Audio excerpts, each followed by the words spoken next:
Het loon van dream en wensken. Van een soort Friezen wie dat niet haar eigen huitenloon, maar Amerika. Tussen 1880 en 1910 keerden meer dan 20.000 mensen Friesland de recht en tegen naar het boeteloon. Op zoek naar een nieuwe toekomst emigreerden ze naar het nieuwe Amerikaanse land. Later, na de Tweede Wereldoorlog, kwam er weer een grote emigratiegolf op gang. Doe vooral naar Canada, Australië en Nieuw-Zeeland. In de jaren tussen 1945 en 1960 pakten zo'n 18.000 Friezen haar koffers en namen de boot naar een oorlog. Troch alle eeuwen heen binnen de meesten uit Friesland emigreerd.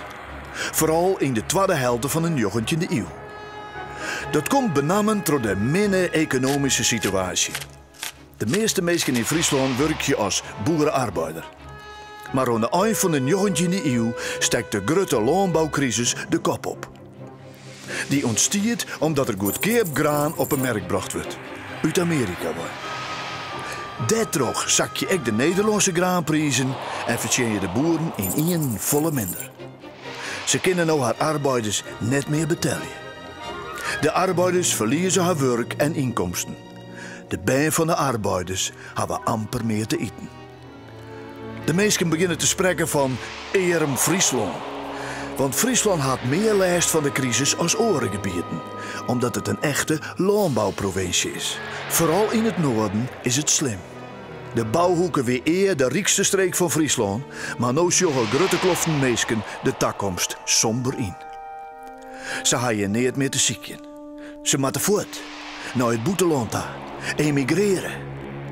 Benamen Amerika is een populaire bestemming. Terpen, marren, bosken, lannen, tjoegen van mijn libbeswaai. Ik mat verbrekken, sterke bannen, schip luid kleer en ik maak mooi. Dat schroeit een emigrant in de burgerkranten als er aanzet naar Amerika. Het land van dream en wensken. De emigranten worden dreun door de hoop op een beter leven. Maar hebben zelfs ik de angst voor de grote stap. Emigreren betekent ek, de band met het huitenland haast heel dat troostnijen. Vleertuigen, telefoon, internet en e-mail binnen dan net. De meeste Friesen steken in familieverband de oceaan over. Ze gaan benamen naar de landbouwgebieden in Amerika. Vaak gaan ze naar plakken dat of familie of kunde zit. En zo ontstaan Fries-Hollandse minschippen. Maar het valt net altijd te. Gewoon Friese boerenarbeiders bedarjen net in de landbouw, maar in de smarrige fabrieken in de grote steden. Op de lopende bal van Ford of in de ijzersmelterij. Toch slag je er uiteindelijk een soort boerenarbeiders in om na verre van tijd een eigen boerderij te beginnen. Of een bedrijf dat met de landbouw te maken had. Ze maken het werkje, maar ze gaan er echt op vooruit en hebben toekomst. Destijds een oer dat een soort Friesen mooi te ha met de hudde zakelijke houding van de Amerikanen. En dus spannen ze haar in om wat van haar eigen cultuur overeind te houden. Dat doen ze in Sjerken, maar ook vaak in Frieske verenigings. Zo richt ze afdelings op van het Friesk Zelschap. Dat lezen, schreeuwen en toneelspelen wordt in het Friesk. En ze doen onfrieske sporten, liek als het keertsen. Gewoon Friesen binnen succesvol in haar Nederland. Oren binnen dat minder. En een enkeling komt naar verre van tijd waarom.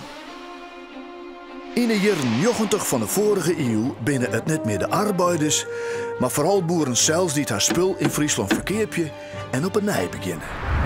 In Canada, maar ook in Europese landen. En nou nog altijd geen meesken de grenzen oer om op orenplakken een nij bestaan op te bouwen. Als campingbaas in Frankrijk, als ondernemer in Rusland of wat ik maar. Dreun, troch dreamen en wensken.